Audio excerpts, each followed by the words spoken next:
কবির বিন সামাদ জিনা করেছে, ধরা খেয়ে গেছে। শরিয়াতে যে 4 জন সাক্ষীর দরকার তাও পাওয়া গিয়েছে। বিয়ের পরে জিনা করলি মাজা পর্যন্ত কেড়ে দিয়ে তারপরে শান্তিং কুপান দিয়ে পাঠাই দিতে হবে। আর যদি বিয়ের আগে করে ফেলে ওদের জন্য আল্লাহ একটুখানি ছাড় দিয়েছে যে 100টা বেত্রাঘাত, কিন্তু কায়দা করে কষতে হবে যাতে ও বাপের জন্মে আর এই আকাম না করে।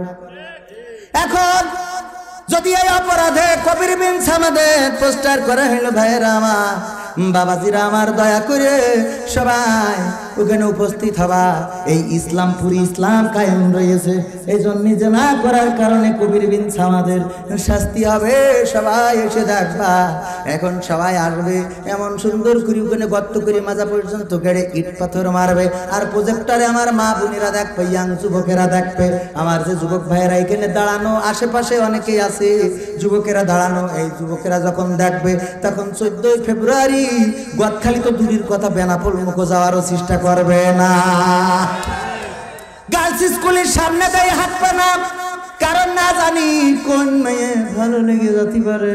আর ভালো লেগে গেলে যদি কোনোভাবে স্লিপ করে ফেলে রে, তাইলে শান্তি আছে না নাই? তাইলে কি পুরবাসীদের উপর বিধবা ভাতার কার্ড দেওয়ার কথা মনে থাকবে না?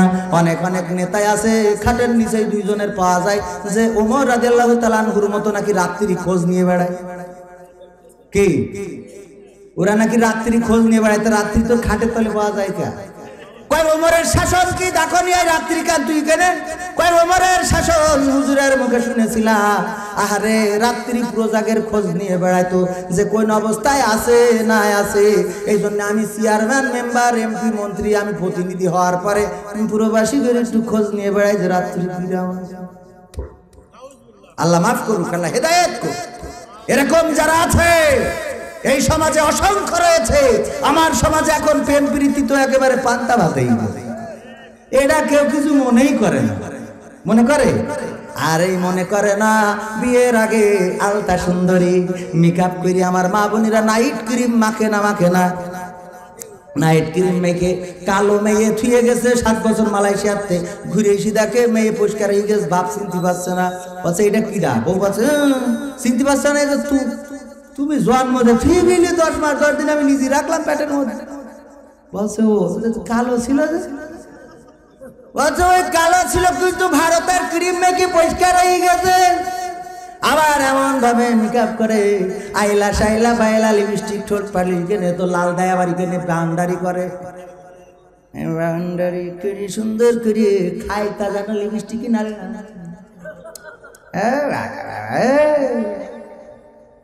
এইগুলো করে। এই করার পরে ওর সাথে ঝোঁকে ঝোঁকে প্রেম করে ফেলাইছে। বিয়ে করে এনে বাসর রাতি যা ছিল বেনাপোলের ওই মেকআপ পার্লার থেকে সুন্দর করে ঘষে আসিল। সকালবেলা গোসলের পরে দেখে যে কি নিয়ে আসলো। তারপরের দিনতে ঝামেলা তো ঝামেলা, এমন ঝামেলা আমার আব্বা বলতো যে ছেলে বিয়ে করাই নিয়েছে আমার আব্বার খালা, তার মানে আমার নানি, ঘৃণা নানি এসে বলছে ও সামা তুই নাকি হুজুর হয়েছিস? বলছে হ্যাঁ। বলছে তোর কাছে আসলাম কে জন্য? বলছে ছেলে বিয়ে দিয়ে আনলাম, বউটা পছন্দ হচ্ছে না। বলছে পছন্দ হচ্ছে না মানাইছে নাই, নেই আর কি করবি বিয়ে যখন এই। বলছে না মানাইনু আর কায়দা নেই, আমারও পছন্দ না, ছেলেরও পছন্দ না। তা বলছে তাহলে কাবিনের টাকা দিয়ে তাইলে তার সাটা সাইড করে দে সুন্দর ভাবে উত্তম পন্থায়। আমার নানি বলছে তাহলে তুই হুজুর হয়েছিস কি করতি? বলছে তা আমি হুজুর হয়ে কি করবো?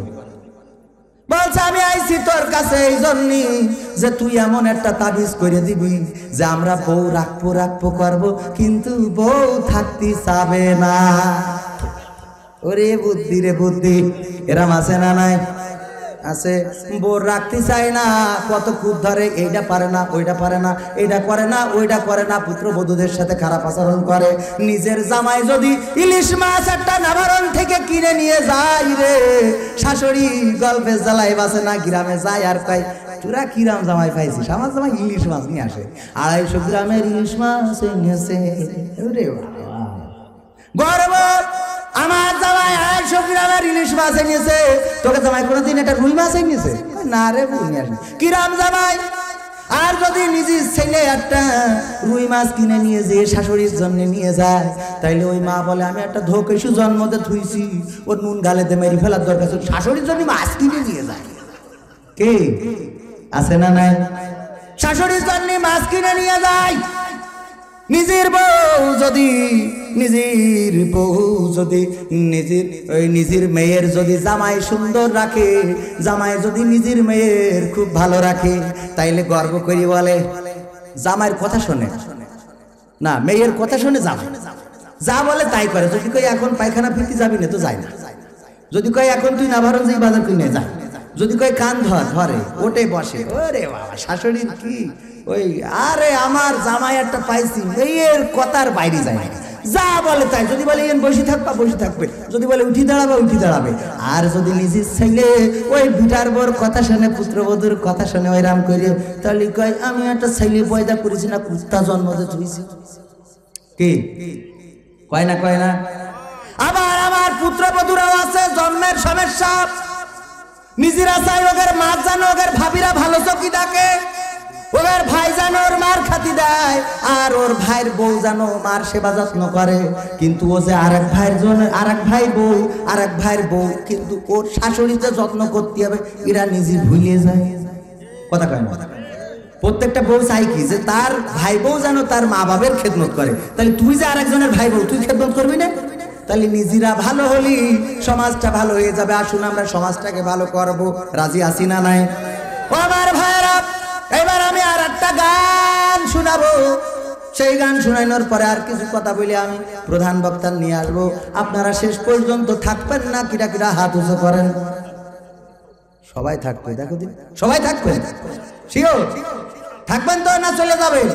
আমার যুবক ভাইরা, কোরআনের মাহফিলে এসে যদি বসে যা, আমার বিশ্ব নবী যুবকদের এত ভালোবাসতেন।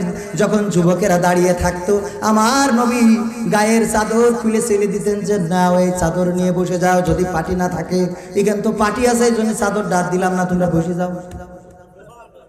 পাটি তো এখন জায়গা আছে। আমার যুবক ভাইরা, এখানে বসলে কোনো ক্ষতি হবে না, বরং এখানে বসার পরে আমি আমার যুবক ভাইদের জন্য এতটুকু বলতে পারি।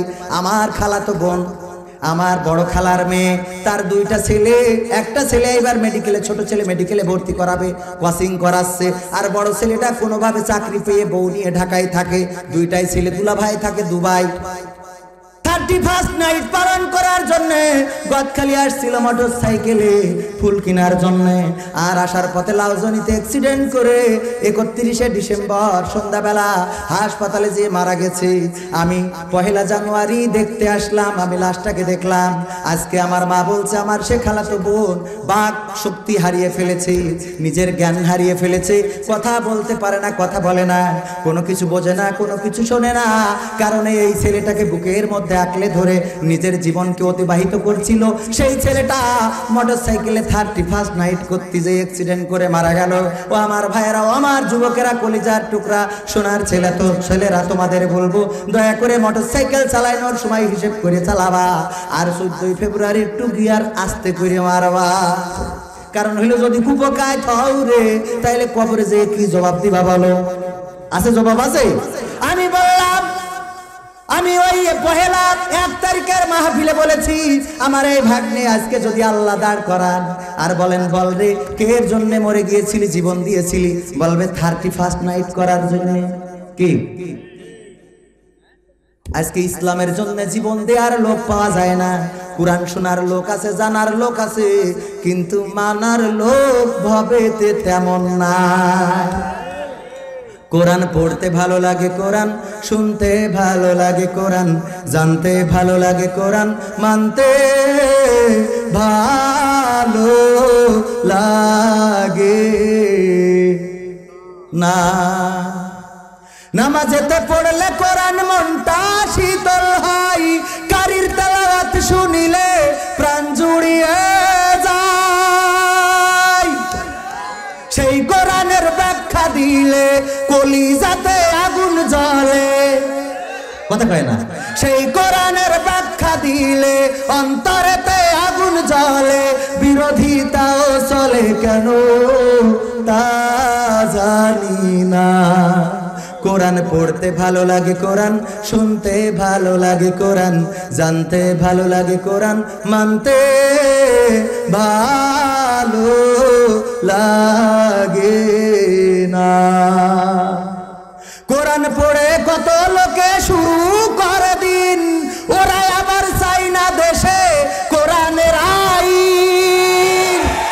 কোরআন পড়ে অনেক লোকে শুরু করে দিন, তারা আবার চাই না দেশে কোরআনের আইন। এটা যে কেমন নীতি, তাই তো এ দুর্গতি করছে মোদের ক্ষতি কেন তা বুঝি না। কোরআন পড়তে ভালো লাগে কোরআন শুনতে ভালো লাগে কোরআন জানতে ভালো লাগে কোরআন মানতে ভালো লাগে না।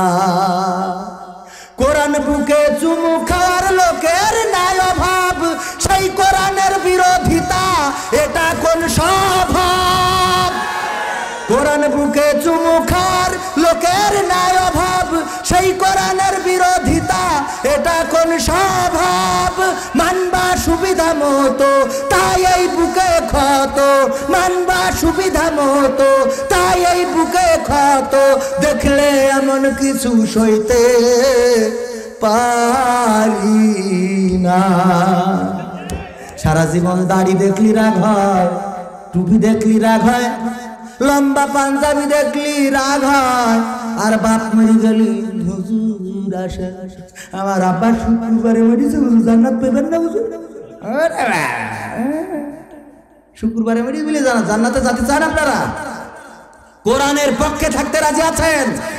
এটা তিতুমিরের বাংলাদেশ, এটা খান জাহানের বাংলাদেশ, এটা শরিয়াতুল্লাহর বাংলাদেশ, এটা শাহ মাসদুমের বাংলাদেশ, এটা শাহজালালের বাংলাদেশ, এটা বঙ্গবন্ধুর বাংলাদেশ। এই দেশে ইসলাম থাকবে না তো, কোরআন থাকবে না তো তোমার বাপের মাথা থাকবে। পাকামো করার জায়গা খুঁজিব। ইসলামপুরে ইসলাম না থাকতে পারে, এই ইসলাম গোটা বাংলাদেশে এখনো আছে। ইসলামপুরের মানুষ ইসলাম না মানতে পারে, গোটা বাংলাদেশে যতটা জেলায় গিয়েছি আমি দেখেছি কোরআনের পক্ষে যে গণজোয়ার সৃষ্টি হয়েছে। আমার দেশের কিশোরেরা, আমার দেশের তরুণেরা, আমার দেশের যুবকেরা, আমার দেশের বৃদ্ধরা, প্রশাসনের লোক, জনপ্রতিনিধি, চেয়ারম্যান, মেম্বার, তারা যেভাবে কোরআনের পক্ষে আসছে, আমার মন বলে সেই দিন বেশি দূরে নয় যেই দিন নাস্তিকদের দিন শেষ, আগামীর দিন হবে আল কোরআনের বাংলাদেশ। কোরআনের জন্য যদি ডাক আসে, আমার বঙ্গবন্ধু ডাক দিয়েছিলেন দেশ স্বাধীনের জন্য। আমরা সেই জাতি যারা বুকের তাজা রক্ত ঢেলে দিয়ে ভাষা এনেছি, আমরা সেই জাতি যারা বুকের তাজা রক্ত শুধু ঢেলি নাই, এক সাগর রক্ত দিয়েছি, 30 লক্ষ শহীদ হয়েছি, 2 লক্ষ মা বোনের ইজ্জত হারিয়েছি, তারপরেও দেশের মাটিকে বিপন্ন হতে দিই নাই, আমরা ছিনিয়ে এনেছি 9 মাস যুদ্ধ করে। বলেন ঠিক কিনা? কোরআনের জন্য যদি ডাক আসে, এই আমরা আবার লড়াই সংগ্রামের জন্য প্রস্তুত। যদি মিছিলের ডাক আসে, রাজপথে নেমে বুকের তাজা রক্ত ঢেলে যদি দিতে হয়, সেই রক্তের সাগরে সাঁতার কেটে কেটে হলেও একটি রক্তাক্ত বিপ্লবী কালেমার পতাকা বাংলার জমিনে উড্ডীন করবই করব। কারা কারা রাজি, 2টি হাত দেখাতে হবে।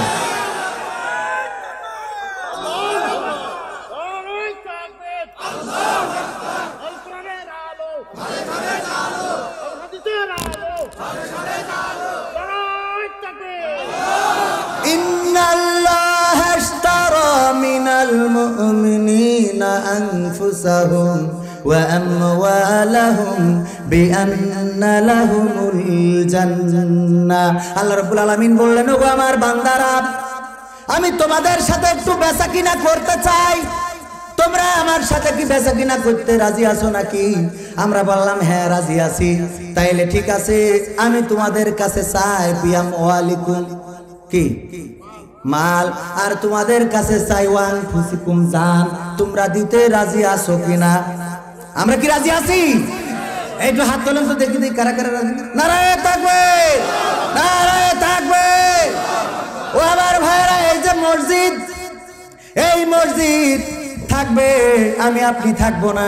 কত মসজিদ আমরা আমাদের ছোটবেলা যারা মুরব্বী হয়ে গেছেন অনেকের মনে আছে, হেরিকেনের টিপ টিপ আলোগুলো জ্বলতো, মাগরিবের সময় জ্বালানো হতো। নামাজ শেষ করার পরে ওই হেরিকেনের আলোটা একটু ভলিউম কমিয়ে দিয়ে আসা হতো যাতে কেরোসিন বেশি না পুড়ে যায়, ঠিক না? এই মসজিদগুলো আমার মুরব্বীরা মসজিদ বানিয়েছেন। টিন ছিল, বৃষ্টিতে পানি পড়ে, মাটির ছিল, পাটি তেমন ছিল না, কিন্তু সেই সময় যারা নামাজি ছিল তারা ছিল প্রকৃত অর্থে ইমানদার। এখন মসজিদ চাকচিক্য হয়েছে, ডিজাইন হয়েছে, টাইলস হয়েছে, কিন্তু ইমানদার সেই মাপের খুঁজে পাওয়া যায় না, বলেন ঠিক কিনা? ও আমার ভাইয়েরা, এখানে মসজিদের বেহাল দশা। কত মসজিদে গেলাম, কত সুন্দর সুন্দর মসজিদ দেখেছি, এই মসজিদে পিশাব ফিরতে যাইয়ে বেকায়দা অবস্থা হয়ে গেছে। অন্ধকারে কোনে কি করিস তা জানি না। অনেক সময় হয়ে যেতে পারে যে পিশাবখানায় পায়খানা করি বসে থাকতে পারে, পানি মারলেও যায় না, যাবে কি হতো সে জায়গা নিয়ে যাওয়ার। এই মাদ্রাসায় মসজিদের টয়লেটের বেহাল দশা। উজুখানা না, একটু মুড়া দিয়ে উজু করবো তা হলো না, একজন কল চাপলো আর আমি উজু করলাম, কলের পাড়টাও খুব বেশি ভালো না।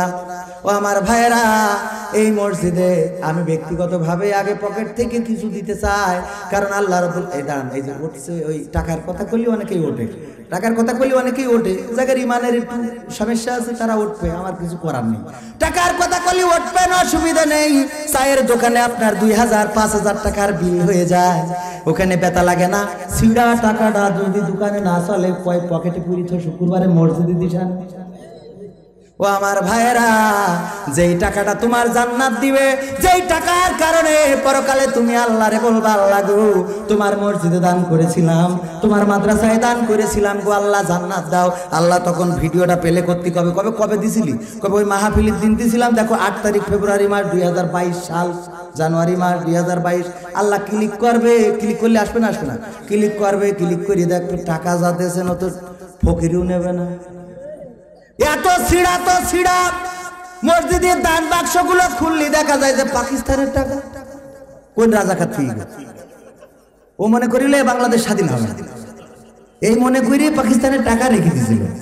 দেওয়ার পরে যখন স্বাধীন হয়ে গেছে, তারপরেও আশা ছাড়িনি যে কোনোভাবে আবার যদি ঘুরে আসে কিনা, কিন্তু শেষমেশ যখন দেখলো যে না, এই দেশ বাংলাদেশি হয়ে গেল, বঙ্গবন্ধুর থেকে আবার শেখ হাসিনা এসেছে, এরপরে আবার জয় জয় হাতে নিতে পারে, তো এই চিন্তা করি দেখলো তাহলে আর কোনোভাবে সম্ভব না, বুড়ো তো হয়ে গেছি, কবে মরে যায় না যায়, ওই পাকিস্তানের ওই টাকা ওই দান বাক্সের মধ্যে ঢুকে ঠিক গেছে।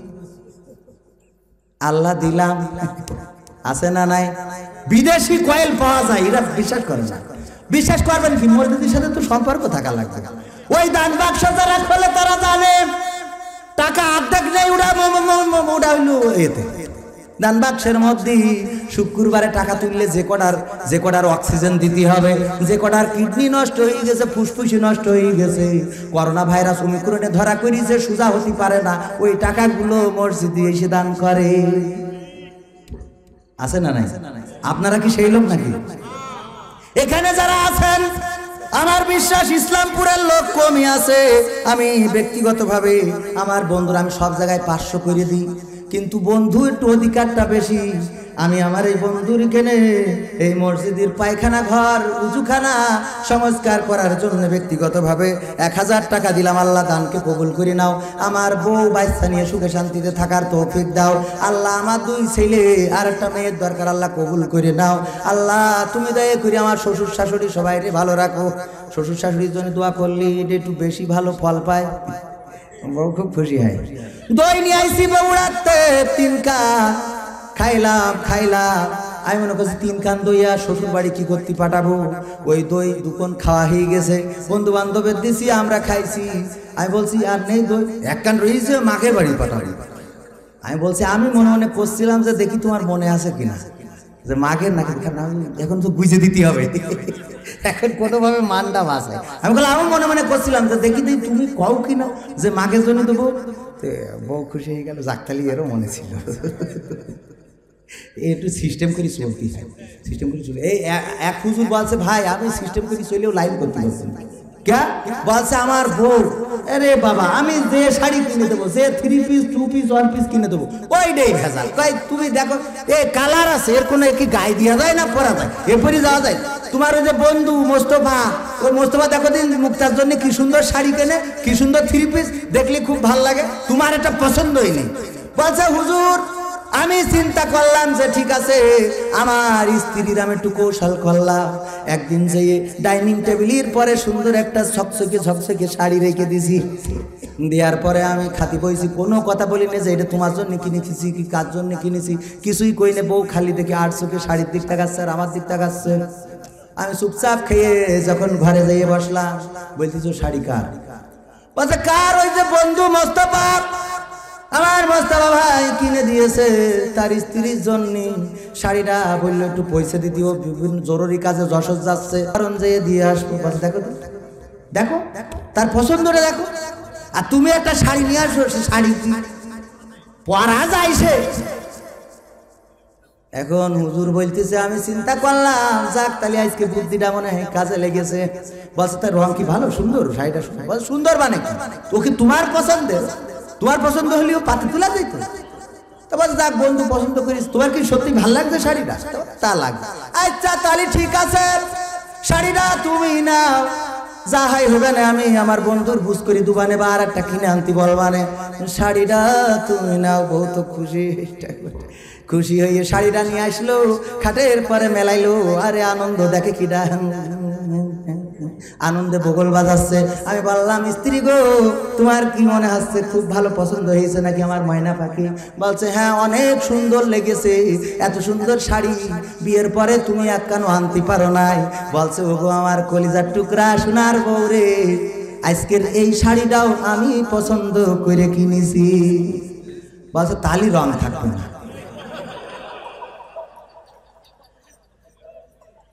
তাহলে কি রং থাকবে না? তার মানে এখানেও ধরা খেয়ে গেলাম, কোন পলিসিতে লাইন করা যায় না। ও আমার ভাইয়েরা, যাই হোক স্ত্রীদের কোনো না কোনো পালে একটু খুশি রাখার চেষ্টা করবেন, যেভাবে হোক খুশি রাখার চেষ্টা। এটা খুব তেড়া লোক একজন ওয়াজ শুনেছে যে দাড়ি রাখলি অনেক সোয়াব। নবী সাল্লাল্লাহু আলাইহি সাল্লামের আল্লাহর বিশ্ব নবীর কলিজায় খুর দিয়া হয়ে যায় দাড়িতে খুর দিলি, এই চিন্তা করি যে দাড়ি রেখেছে। ও না আমি আবার উল্টো করে ফেলাইছি, ও দাড়ি কেটে ফেলেছে। একজনের দাড়ি ছিল, ওর কি রাগ হয়ে গেছে, হুজুরগের পরে দাড়ি কেটে ফেলেছে। ফেলার পরে দাড়ি যখন কেটে ফেলেছি, স্ত্রী বলছে দাড়ি কাটলে কেন? বলছে দাড়ি কাটিছি আমার দাড়ি আমার ইচ্ছা, আমি কাটবো কি না কাটবো আমার ব্যাপার, তুমি এখানে কথা বলার কিডা? অমনি হঠাৎ করে ও যে ব্যবসা করতে গিয়ে বাজারে নাবারণ থেকে ঘুরে এসে দেখে স্ত্রী টাক করে বসে রয়েছে। পুরুষ মানুষ দাড়ি কাটলি তো তার একরকম পদে থাকে, ওই স্ত্রীরা যদি টাক করে তাহলে ওর কি পাতে নেওয়া যায়? পাতে ভাত খাওয়া যাবে? বলছে তুমি এ কাজ করলে কেন? বলছে আমার চুল আমি যা ইচ্ছা থাকবো, তুমি কথা বলার কি? বেকায়দা অবস্থা। এই জন্য স্ত্রীকে একটু ভালোভাবে বুঝোই শুধু, দাড়ি মানে কাটতে গেলে একটু বুঝোই শুধু কাটতে, তা নাহলে দেখা যাবে নেড়া করে বসে রয়েছে। ও আমার ভাইয়েরা, আর কথা বাড়াবো না, প্রধান বক্তা বসে রয়েছে, আমরা সুন্দর করে ওয়াজ শুনবো। আমি ব্যক্তিগতভাবে 1000 টাকা দিলাম, এখন 1000 টাকা দেওয়ার মতো কিডা আছেন নগদ, আর বাকি 5000 টাকা 10,000 টাকা আপনারা দিতে পারেন। এই ইসলামপুরের মসজিদটা সংস্কার হবে, আমি আপনি চলে যাব, কিন্তু মসজিদটা থেকে যাবে। বিশ্ব নবী বলেছেন কিয়ামতের সময় সব ধ্বংস হয়ে যাবে, কিন্তু মসজিদ ধ্বংস হবে না। আল্লাহ রাব্বুল আলামিন যখন মসজিদকে উঠাতে চাইবেন, তখন মসজিদ বলবে ওগো আল্লাহ আমি ততক্ষণ পর্যন্ত উঠবো না যতক্ষণ পর্যন্ত না তুমি ওয়াদা করবে আমার এই মসজিদকে যারা আবাদ করেছে, যারা দান করেছে, যারা এই মসজিদে ইবাদত বান্দেগি করেছে,